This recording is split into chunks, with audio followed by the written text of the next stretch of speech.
America has its fair share of protests and political dissent to be dealing with. Instead of keeping an eye on the ball, the country's mass media machine has turned to protests in Russia and dropped the ball on reporting the facts.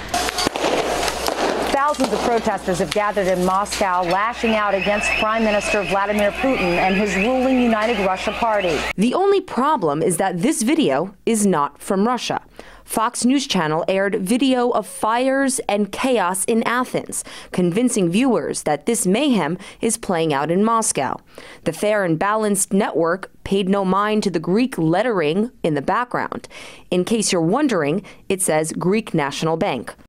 What matters is that this is what Moscow protests have looked like. It's not surprising whatsoever that at the moment that there would be any kind of protest, no matter how small it be in Russia, against the Russian government, that it would be greatly exaggerated in media and used by the U.S. government as well as a way to try to somehow push for change in Russia that would be more favorable to U.S. interests. Journalist and author Eva Gollinger believes mass media is Washington's most valuable weapon in encouraging revolt elsewhere, under the mantle of spreading democracy, such as the so-called Orange Revolution in Ukraine or Rose Revolution in Georgia.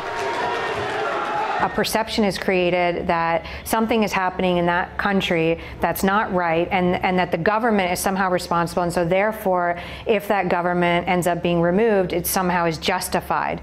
That you know, the media has played a key role in creating a justification for regime change. Similar anti-government demonstrators have been reported in at least 50 other cities in Russia. U.S. leaders have leveled harsh criticism against Russia in the aftermath of Sunday's parliamentary election, and critics say its free press has worked to reinforce the narrative. The media tends to march in lockstep with the government. It tends to take its cues from the government. It tends to, mobilize its resources to showcase what the government says is true, even when later it turns out not to be true. As was the case in this erroneous CNN report. Well, in eastern Russia, more than 3,000 people protested against proposed changes to the country's time zones. The video shown by CNN is not of protesters, but rather of soccer fans rioting in Moscow over the killing of a fellow supporter. The problem is that we showed the wrong pictures. Only after the error was repeatedly noticed, CNN owned up to its mistake. We do apologize for the error and are grateful to the many Russian viewers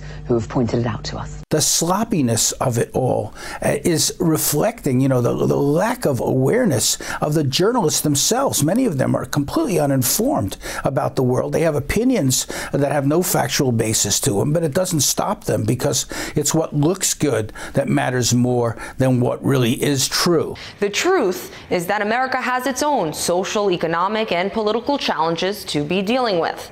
And while Washington works on getting its own house in order, powerful mass media outlets can work on getting their facts straight. Marina Portnaya, RT, New York.